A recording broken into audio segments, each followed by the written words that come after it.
सीते राम कथा हृदयम। पिताश्री को मेरा प्रणाम। सदा कीर्तिशाली रहो।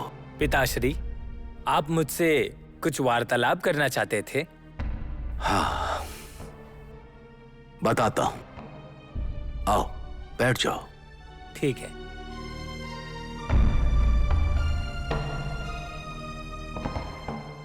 जैसा वशिष्ठ महर्षि ने कहा, मिथिला से बुलावा आ सकता है, परंतु कैकेयी भारत को आगे बढ़ाकर उस बुलावे में कोई विघ्न पैदा कर सकती है। इसी कारण भारत यहां प्रस्तुत ना हो, यही क्षेम होगा। पिताश्री, पिताश्री, हाँ? आप किसी चिंता में हैं, ऐसा व्यतीत होता है।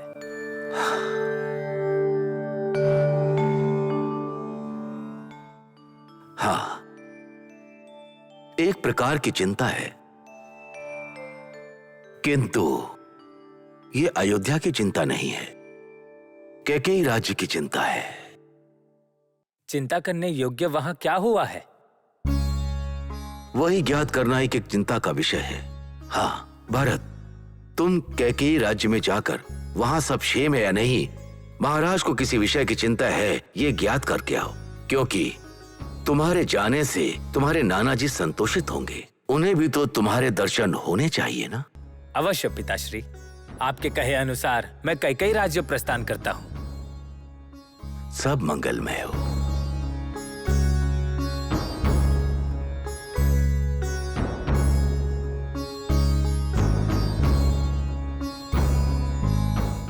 मिथिला नगर के सभी नगर वासियों के किस विषय में चर्चा हो रही है आपको नहीं पता? विश्वामित्र मुनि के साथ जिन्होंने आगमन किया है वो कोई और नहीं है, दशरथ महाराज के पुत्र राम और लक्ष्मण हैं। हाँ सत्य है, पूरे राजनिवास में रामचंद्र के आगमन की बात हो रही है। महापराक्रमशाली महापुरुषों के आगमन के पश्चात स्वयंवर समाप्त होना निश्चित है।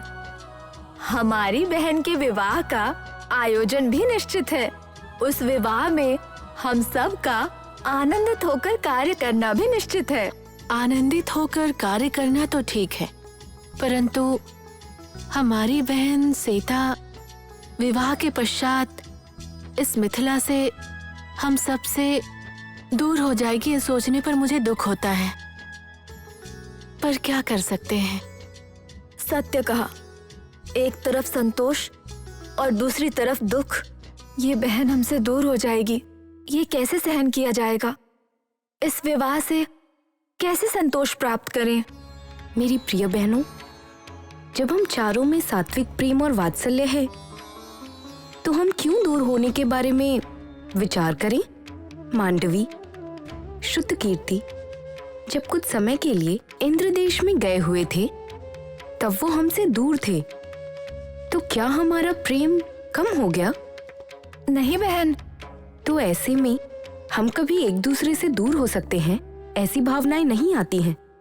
हम जहां भी रहें, जैसे भी रहें, हम सब के मन में एक दूसरे के प्रति सुख और प्रेम की कामना कम हो जाएगी क्या? सत्य कहा, बहन सीते के वचन सत्य हैं। हम सब दैहिक रूप से भले ही दूर रहे, मानसिक रूप से सदैव समक्ष ही रहेंगे। मुनीन्द्र, आशीर्वाद दीजिए। सदा कीर्तिशाली रहो। रामचंद्र, क्या मैं आपको आशीर्वाद दे सकता हूं? आप कीर्तिशाली रहो ऐसा कहूं? निज आशीर्वाद तो आपसे मुझे मिला है, इसी कारण आप अभी से ही कीर्तिशाली बन चुके हो। महानुभाव, मेरी माता अहिल्या देवी का श्राप विमोचन आपके द्वारा ही हुआ है, ये मुझे ब्रह्म ऋषि विश्वामित्र से ज्ञात हुआ। मैं आपका किस प्रकार कृतज्ञता व्यक्त करूं, इसका मुझे बोध नहीं। मुनीन्द्र, ब्रह्मा ऋषि विश्वामित्र के कहे अनुसार सब देवों की इच्छा है अहिल्या देवी का श्राप विमोचन गौतम जी के संकल्प के अनुसार ही हुआ है। इसमें हमारा पात्र कुछ नहीं है। रामचंद्र, आपकी ये विनय ही आपके कीर्ति में एक आभूषण है। अहिल्या देवी का श्राप विमोचन श्री रामचंद्र के द्वारा हुआ है, ये युग युगांतर तक प्रसिद्ध बना रहे। मंगलमय भव।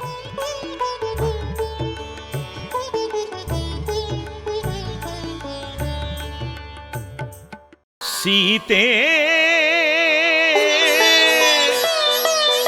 राम कथा हृदयं